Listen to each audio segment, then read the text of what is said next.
¿Qué tal? ¿Cómo están? Gracias por estar en Sin embargo al aire.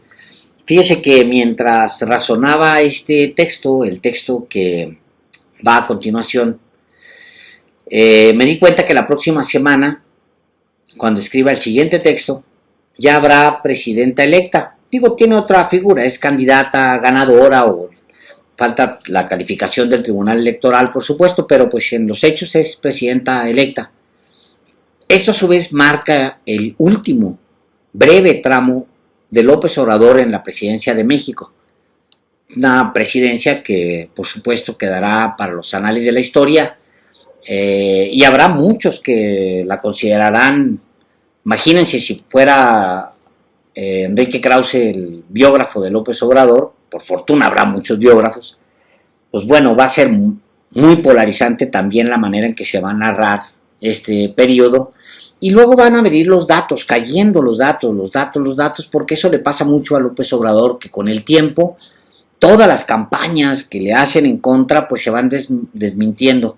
En fin, va a ser muy interesante lo que viene. Sí, me hubiera gustado mucho, lo confieso, que nos hubiera dado el presidente la oportunidad a Álvaro y a un servidor de entrevistarlo para los periodistas. Digo, todavía queda algo de tiempito, no sé si se vaya a lograr.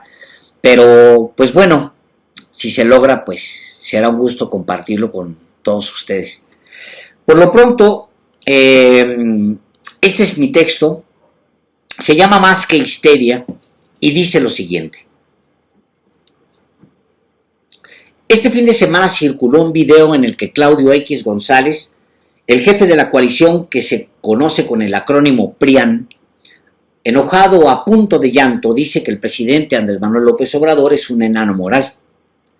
No queda claro el contexto en el que lo dice, pero tampoco es necesario. Pudo ser donde sea o cuando fuera. Eso es lo que piensa él y lo que piensan en su entorno. Es de este tamaño el presidente en su calidad moral, dice Claudio X, cerrando un espacio entre los dedos pulgar e índice. Pero déjenme hacer más chiquitos los dedos, insiste, cerrando el espacio. Es demasiado, dice alguien junto a él. Es demasiado, repite Claudio X. Y luego agrega, es enano moral. Eso sí, lo hace escudado en el poder. Esas cosas no se valen. Se lo hizo a María Amparo, se refiere a María Amparo Casar, su sustituta en Mexicanos contra la Corrupción, y se lo ha hecho a ¿cuántos más? A todos los que se atreven a decir que se equivocan, que los datos son los datos, que la verdad es otra, etcétera, etcétera. Y me temo que la señora Sheinbaum es igual. Cierro la cita. No es distinto a otros videos que circulan. Es notorio el de Enrique Krause impostando la voz, con rostro de humildad y rictus de dolor, pidiendo a los jóvenes que voten por el PRIAN. O el de Eugenio Derbez, un cómico de Televisa, que pide no votar por Morena y mientras habla se escucha de fondo musiquita triste. O los varios de Héctor Aguilar Camín, donde manotea en defensa de Xóchitl Gálvez, en cualquiera de los muchos foros televisivos en los que participa al tiempo que se queja de una dictadura.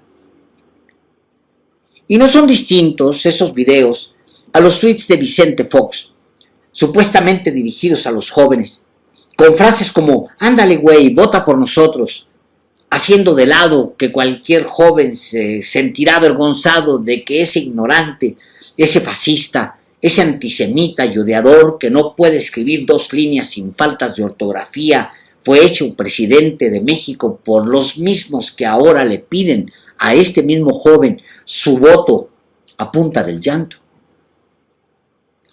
Después de las elecciones del 2018, varios recomendamos a la oposición 2 cosas.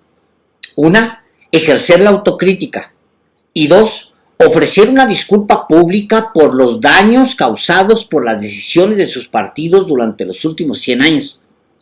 Fuimos varios los que les dijimos, reagrúpense, hagan un proyecto de nación y láncenlo al tiempo que ofrecen disculpas al pueblo de México. Claro que no hubo proyecto y tampoco disculpas. Lo que vino fue una serie de ataques inéditos.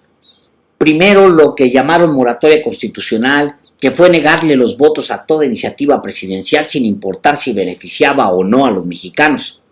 ellos que se sienten tan demócratas. Y luego acosar a Movimiento Ciudadano para formar un solo bloque contra la izquierda, ellos que se quejan de la polarización. Y durante 6 años utilizaron a casi el 100% de la prensa, ellos que claman que vivimos en una dictadura sin libertad de expresión, para atacar todos los días en radio, televisión e impresos cualquier decisión presidencial. Y desde el primer día del gobierno echaron a andar una estrategia jurídica a través de varios despachos del llamado litigio estratégico, entre comillas, para detener cualquier obra pública. Sí, ellos que se dicen tan preocupados por los ciudadanos. Y ya más cerca de esta elección, pagaron millones de dólares para sostener una campaña donde acusaron al presidente de ser narcotraficante. Y más, mucho más. Y ahora, a días de las elecciones, piensan que los discursos paternalistas, con falsa humildad y francamente ramplones, sus no importa por quién votes pero vota, van a generar adhesiones de última hora. Los aliados de presidentes depredadores como Enrique Peña, Felipe Calderón, Vicente Fox, Ernesto Zedillo, Carlos Salinas e incluso anteriores se hacen pasar por ciudadanos preocupados y con ayuda de una buena parte de la prensa intentan vender la idea de que son patriotas sin sello partidista. Pero además, estos videos y mensajes vienen acompañados de otros donde piden el voto de los chairos mientras los llaman vendidos, mediocres, ignorantes, nacos, monos amaestrados, narcos o de plano, y discúlpeme que escriba esta bajeza, hijos de su puta madre, como recientemente lo hizo Macario Esquetino. ¿Y qué otra cosa esperar si su propia candidata, Xochitl, dijo que los altos niveles del presidente responden a que los mexicanos nos conformamos con muy poco, es decir, pinches mexicanos mediocres y poquiteros?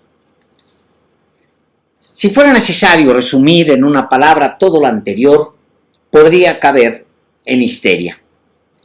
Pero es más, es frustración y desesperación. Síndrome de abstinencia porque llevan 6 años alejados de los apapachos y es probable, y aquí se agudizan los síntomas de la abstinencia, que duren otros 6 años más sin tener influencia en Palacio Nacional como antes la tenían en Los Pinos. Podemos calificar su actitud como histeria, pero es más, es el síntoma inequívoco de quienes se sienten perdidos y no entienden que hay mucha gente que ya no les cree porque sabe que no son independientes o ciudadanos sin partido. Es gente que hace tiempo los acomodó en el peor papel que pueden desempeñar los políticos o los intelectuales, el de defensores mañosos de un régimen caduco y autoritario que mostró su desdén por la justicia social y por la democratización del ingreso nacional, defensores de una vieja estructura sostenida a base de privilegios para unos cuantos y menosprecio por las mayorías. Es histeria, sí, pero es más que histeria. Ese patético espectáculo está ligado a un poder que lo tienen malentendido. Si son capaces de unir a 3 partidos en una sola fuerza, ¿por qué habrían de disculparse? Si pueden gastar millones de dólares en guerra sucia para ganar elecciones como lo hicieron en el pasado, ¿por qué habrían de preparar un proyecto de nación? Si pudieron imponer en la presidencia a un fascista como Calderón, a un mequetrefe como Fox, a un monito ramplón y vacío como Peña, ¿por qué habrían de elegir a alguien competente cuando veían en Xochitl un producto milagro electoral y una posible presidenta manipulable que les dejara regresar a los apapachos del poder? La falta de autocrítica y de un proyecto de nación tiene otras consecuencias. La primera es que no reconocerán que no hicieron su tarea y venderán la idea de que otros son culpables del fracaso. Para Claudio Aguilar Camín, Krause, Roger Bartra, Jorge Castañeda y los líderes de los partidos y sus operadores no rescataron la presidencia por culpa de López el autoritario, por su candidata marioneta y por culpa de la gente, imbécil y apestosa, que ya no vota por el PRIAN. Pero tampoco eso será suficiente. Entonces, después del 2 de junio, buena parte de la culpa recaerá en Xóchitl Gálvez. Eso es lo que sigue. Van a cargarle la mano. Es su tabla de salvación. Ellos no asumirán ninguna culpa en el fracaso. Y si en los años posteriores a 2018 no fueron autocríticos, no se reorganizaron y no presentaron un proyecto de nación, después de las elecciones de 2024, cuando estén más disminuidos, mucho menos. La reacción natural será buscar otros culpables. Les faltará López para echar mano, aunque estará Claudia, pero el tamaño de la derrota no les da para explicarla solamente en ellos. Ay, Xóchitl, quizás no lo sabe todavía o quizás se lo imagina, pero sobre ella echarán toda la carga de la derrota.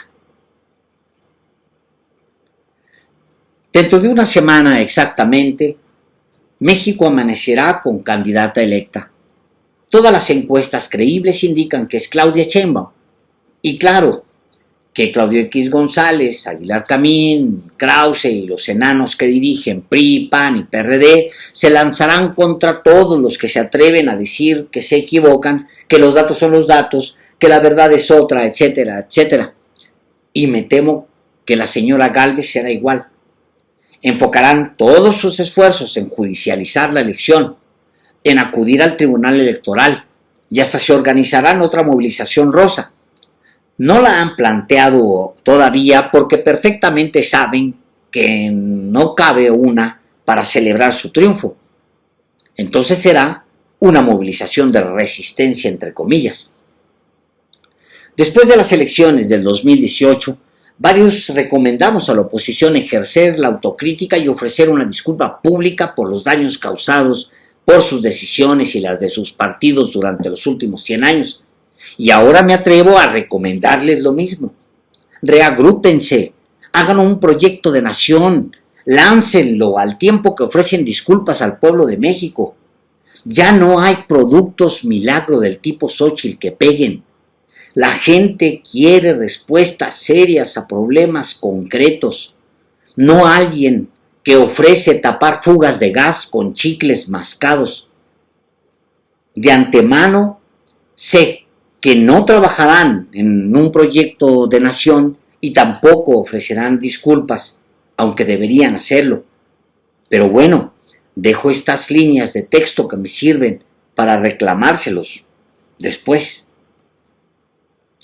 Y sobre los intelectuales, deberían, no lo harán, pero deberían razonar que estarán lejos del poder otros 6 años y todos ellos, señores que firmaron el manifiesto de la semana pasada para apoyar al PRIAN y a Xóchitl Gálvez, había pocas señoras, tienen una edad bastante madura y necesitarán relevo generacional.